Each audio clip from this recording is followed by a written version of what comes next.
ओम नमो भगवते वासुदेवाय नमः। 2025 में वरुथनी एकादशी कब है, पूजा का शुभ मुहूर्त क्या है, पूजा विधि क्या है।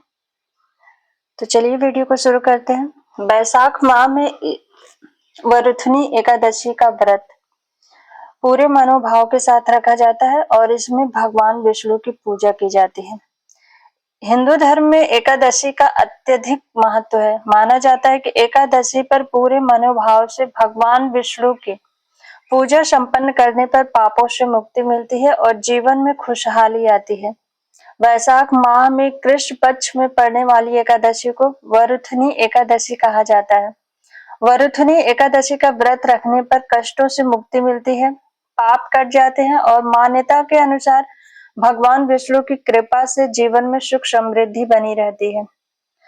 ऐसे में अप्रैल में किस दिन यह व्रत रखा जाएगा, कैसे पूजा संपन्न होगी, किन मंत्रों का जाप करना शुभ है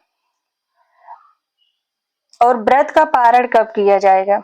पंचांग के अनुसार वैशाख माह की कृष्ण पक्ष की एकादशी तिथि 23 अप्रैल बुधवार की शाम 4:43 पर शुरू होगी और इस तिथि का समापन अगले दिन 24 अप्रैल गुरुवार की दोपहर 2:32 पर हो जाएगा। उदया तिथि के अनुसार वरुथनी एकादशी का व्रत 24 अप्रैल के दिन रखा जाएगा। वरुथनी एकादशी के व्रत का पारण 25 अप्रैल शुक्रवार को किया जाएगा। शुक्रवार को सुबह 5:46 से सुबह 8:23 के बीच एकादशी व्रत का पारण का शुभ मुहूर्त बन रहा है। वहीं द्वादशी तिथि सुबह 11:44 पर शुरू हो जाएगी। वरुथनी एकादशी की पूजा विधि। एकादशी के दिन सुबह उठकर स्नान कर लें, तत्पश्चात स्वच्छ वस्त्र धारण करें और भगवान विष्णु का ध्यान करके व्रत का संकल्प लें। इस दिन पीले रंग के वस्त्र पहनना शुभ माना जाता है।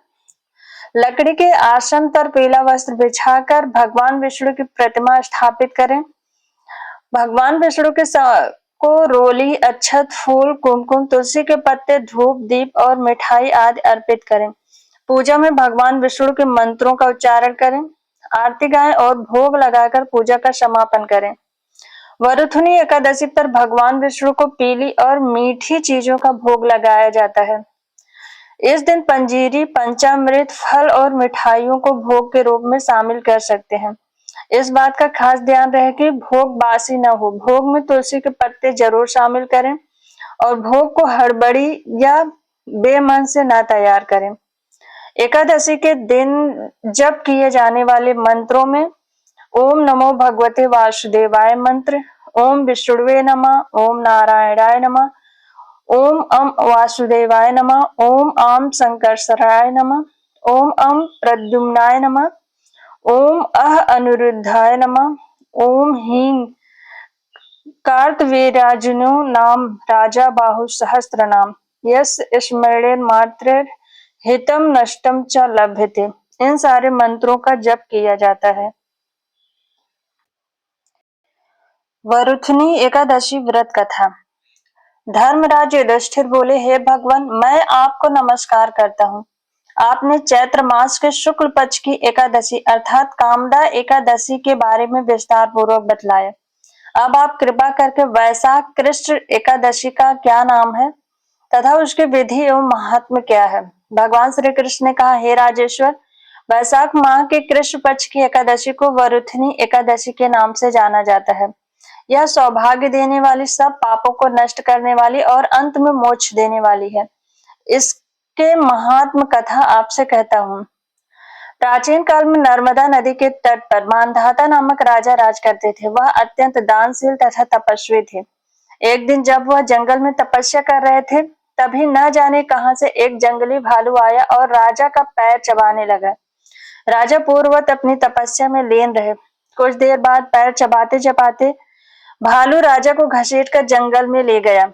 राजा बहुत घबराया, मगर तापस धर्म अनुकूल उसने क्रोध और हिंसा न करके भगवान विष्णु से प्रार्थना की।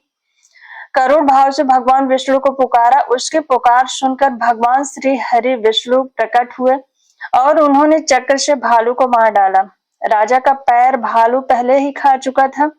इससे राजा बहुत ही शोकाकुल हुए। उन्होंने दुखी होकर भगवान विष्णु से बोला, हे उन्हें दुखी देखकर भगवान विष्णु बोले, हे वत्स, शोक मत करो, तुम मथुरा जाओ और वरुथनी एकादशी का व्रत रखकर मेरे वराह अवतार मूर्ति की पूजा करो। उसके प्रभाव से पुनः सुदृढ़ अंगों वाले हो जाओगे।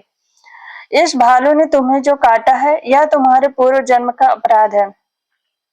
भगवान की आज्ञा मानकर राजा मानधाता ने मथुरा जाकर श्रद्धा पूर्वक वरुथनी एकादशी का व्रत किया।